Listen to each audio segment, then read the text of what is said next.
Okay, I'm back at the home page with the last sort of procedural video short of how to use the Psych portal, which I will be able to show you once it's up and running. Okay.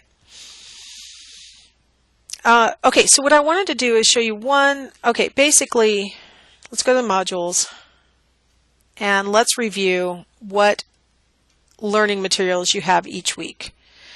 Okay. So each week you have your readings, which are listed on the syllabus under chapter readings. They also should be right here in the weekly modules. It looks like somebody forgot to type them, so hopefully by the next time you look in your modules, you'll find the chapter reading listed, because it looks like I forgot. So you have your chapter readings, and it's usually going to be 1 or 2 chapters. Our textbook has 15 chapters, our quarter has 10 weeks, so yeah, we had to double up on some weeks, like week 1. The next thing that you'll find in the weekly module is the weekly PowerPoint lectures. These PowerPoint lectures are a lot like what you're listening to right now. They're me talking and showing you stuff. So I'm going to go ahead and open this spreadsheet. And again, I don't know about you guys, but I have a lot of difficulty getting this thing to render anyway. And then when you do, these hyperlinks oftentimes don't really work. So it looks like in Windows 8 they've fixed whatever my problem was with my last computer, but I'm still going to recommend go ahead and click on the download week 1 PDF file. Get my little warning thing here. And then you'll find that we've got these chapters, and then we've got lectures that go along with them. If you click on the hyperlink for week 1, chapter 1, it'll launch what's called a Camtasia lecture. Now, I'm going to warn you in advance that these Camtasia lectures, I've placed them in the correct order under the chapter headings and stuff like that. But when you look at the actual Camtasia lecture, you might see something that says prologue, or you might see something that says chapter 7 when we're really on chapter 6. Things like that. As long as it's in the right heading on this spreadsheet, it's the correct video. Unfortunately, the textbook, when I changed over to the new edition, things are moved around, and I haven't updated my lectures yet. So when you push play, it'll be just like what you're listening to right now. So I have lectures that correspond to everything that we're going through in the text. You know, when I was a student, I don't know about you guys, I don't know what you guys do, but when I was a student, I had to work full-time. Well, I worked 32 hours a week, which back in the olden days wasn't considered full-time, but nowadays that's called full-time, right? 32 hours a week of work, and then I lived minimum hour drive from my campus. We didn't have online learning back in the olden days of the 1980s. So I had to go to campus for all my classes, and I lived an hour away from campus. And, you know, I could have probably gotten my reading done, plus the commute, plus worked, plus, you know, gone to class. But I also wanted to not always just be going to school and going to work, right? And so sometimes my reading would start to slide. I don't know about you guys, but sometimes my reading would start to slide. But the thing I never let slide was that I always went to class. And I went to a tough school. I went to UC Irvine as an undergraduate, and it was a tough school. Even though I did not always get all my reading done, by attending class every single day and taking good notes and listening actively and paying attention, I was able to do decently well. I never got A's in a class that I didn't do my reading for, but I could get like a B+ out of a class just based on the lectures. If you're like me and you sometimes don't have time for the reading, or you just really hate to read. I don't know about you guys, but sometimes I love to read. I'm a great reader.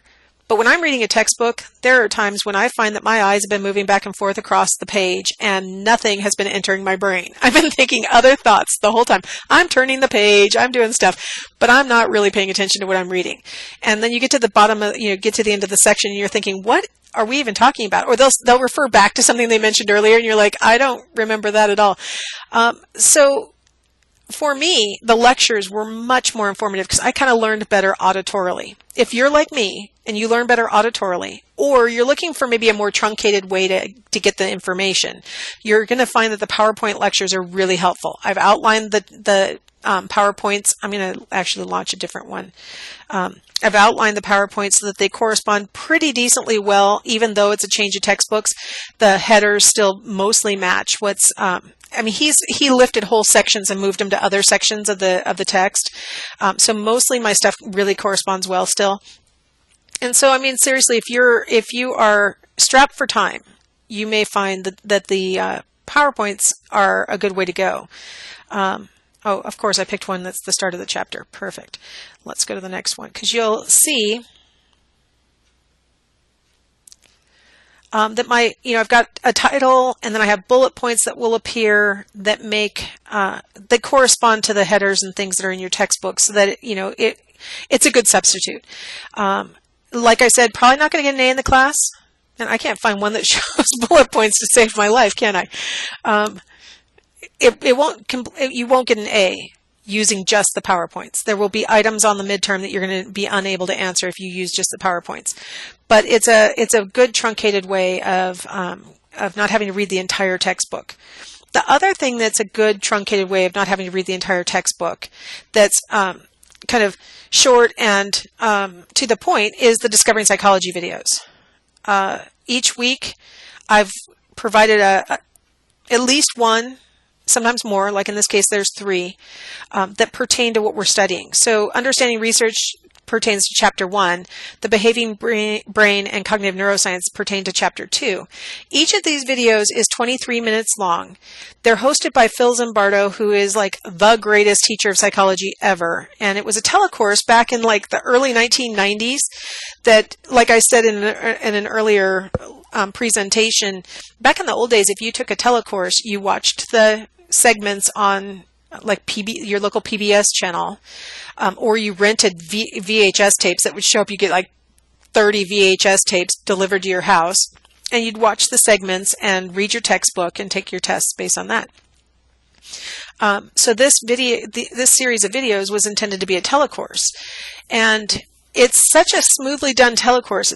It doesn't feel like he's lecturing to you. He brings in experts that demonstrate how their research was conducted, or how they came to the conclusion that they did, or you'll be the subject and he'll demonstrate something and ask you, okay, now give your answer. Okay, now watch what happens. And then he shows you what research has found. It's a really, really good series. I used to get up, they introduced it when I was in graduate school, and I used to get up early on Saturday mornings, which for me back then was 9 a.m., and watch the weekly installment of Discovering Psychology. They're really, really good videos. He's updated some of, like Cognitive Neuroscience is an entirely new video. So anyway, that is like a supplement to the reading. Now, of course, I don't know whether you read, I don't know whether you watched these Discovering Psychology videos, I don't know whether you've watched my PowerPoint lectures. These are all voluntary things, ways to get information.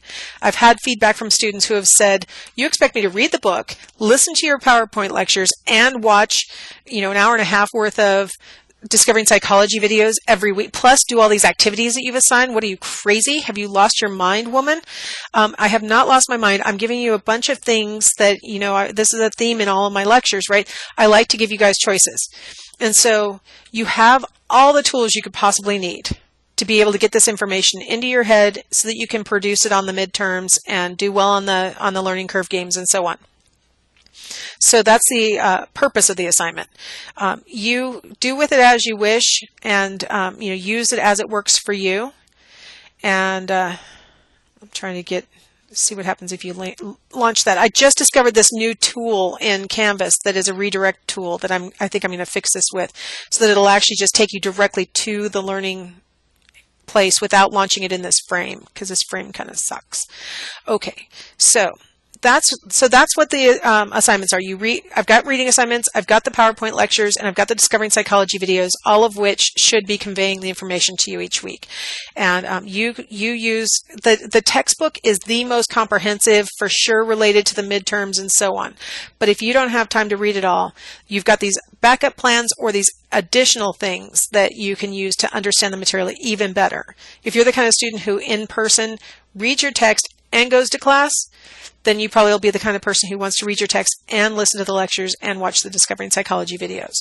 So, all right, you can decide how to use all those materials.